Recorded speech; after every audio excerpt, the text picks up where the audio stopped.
A história tá cheia de grandes líderes, né? Mas, olha, tem um cara que é simplesmente fora da curva. Pensa só, em apenas uma década ele construiu um império que se espalhou por 3 continentes. E, segundo a lenda, nunca perdeu uma única batalha.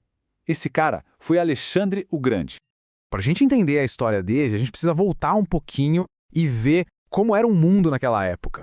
De um lado, você tinha o gigantesco Império Persa, uma superpotência que dominava praticamente todo o Oriente Próximo.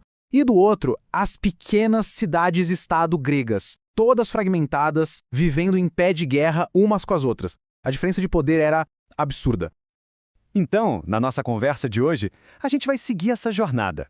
Vamos ver o mundo de rivalidade que ele herdou, o plano audacioso do pai dele, a campanha de conquista que foi um verdadeiro relâmpago, a lenda que surgiu em torno dele e, claro, o novo mundo que ele deixou como legado. Ok, vamos começar do começo. E tudo começa com um século de muito conflito.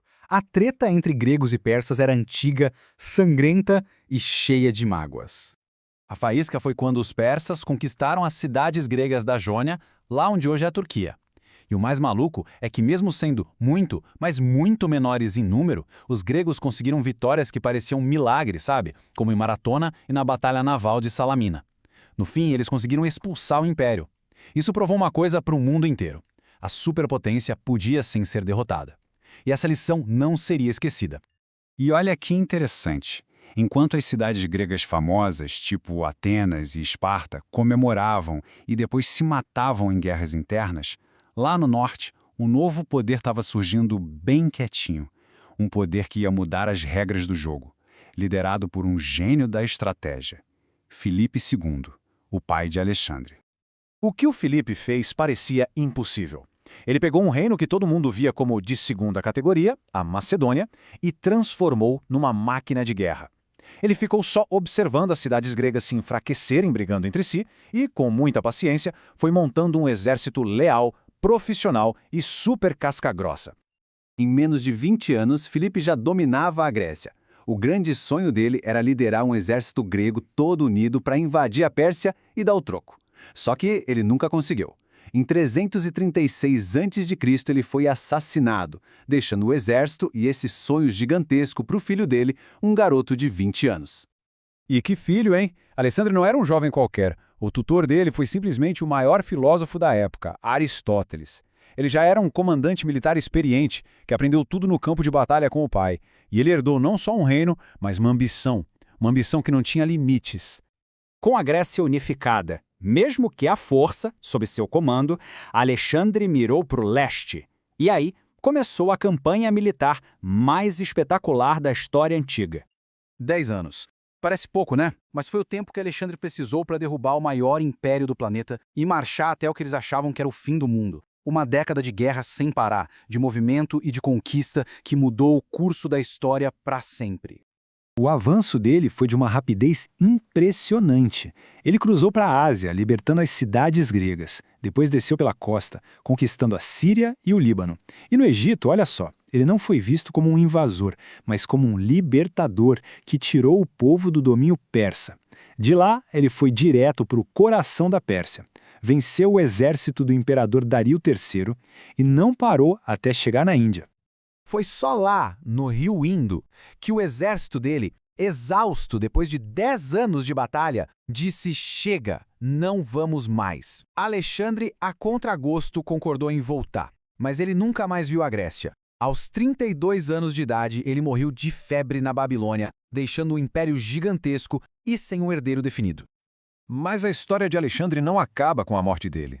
Na verdade, ela se mistura com uma lenda fascinante que ecoa até hoje, a lenda de uma figura quase profética conhecida como Dul-Qarnayn, que quer dizer aquele dos 2 chifres. E aí vem a pergunta que intriga historiadores e teólogos há séculos. Será que Alexandre o Grande era a figura chamada de Dul-Qarnayn, que é mencionada no Alcorão? Bom, vamos aos fatos históricos. O que a gente sabe? Ao chegar no Egito, Alexandre foi até o oráculo de Amon. Lá, os sacerdotes o trataram como um deus, o chamaram de filho de Amon e o coroaram com um diadema que tinha chifres de carneiro. Esse título e essa imagem, pegaram. Começaram a cunhar moedas com o perfil dele usando os 2 chifres. Isso é uma prova arqueológica bem concreta que liga ele diretamente a essa imagem de 2 chifres. No entanto, o ponto-chave é que, para a história, a identidade de Alexandre é bem clara. Ele era um líder grego, aluno de Aristóteles, e a missão dele era espalhar a cultura, a língua e as ideias gregas, ou seja, a cultura helênica, por todo o seu império. Isso nos leva ao legado dele, que realmente durou. Não foi o império em si, que se desfez rapidinho, mas a onda de choque cultural que ele causou. Depois que ele morreu, seus generais, conhecidos como os diádocos, que significa sucessores, saíram na porrada pelo controle e fatiaram o império. Os 2 reinos mais importantes que surgiram daí foram o reino Ptolomaico no Egito, do Ptolomeu, e o Império Seleucida, na Pérsia e Mesopotâmia, do Seleuco.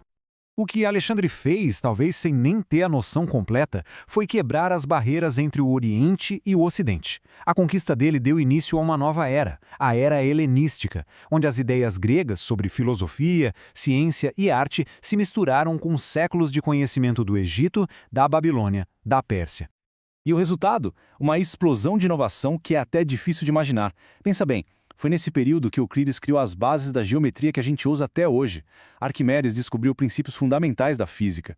E o mais incrível, Aristarco de Samos sugeriu que a Terra girava em torno do Sol quase 2000 anos antes de Copérnico. E o epicentro de todo esse conhecimento era uma cidade que o próprio Alexandre fundou, a Alexandria, no Egito. A grande biblioteca de lá se tornou o maior centro de saber do mundo antigo, atraindo estudiosos de tudo quanto é canto. Isso deixa a gente com uma pergunta para pensar, né? Quanto do nosso mundo de hoje, da nossa ciência, da nossa filosofia, não nasceu ali atrás da ambição de um único homem há mais de 2000 anos? Valeu demais por explorar a história de Alexandre com a gente. Se essa conversa ajudou a iluminar um pouco o passado, considere seguir nosso canal, deixar aquela curtida, comentar o que achou e compartilhar o conhecimento. A gente se vê na próxima!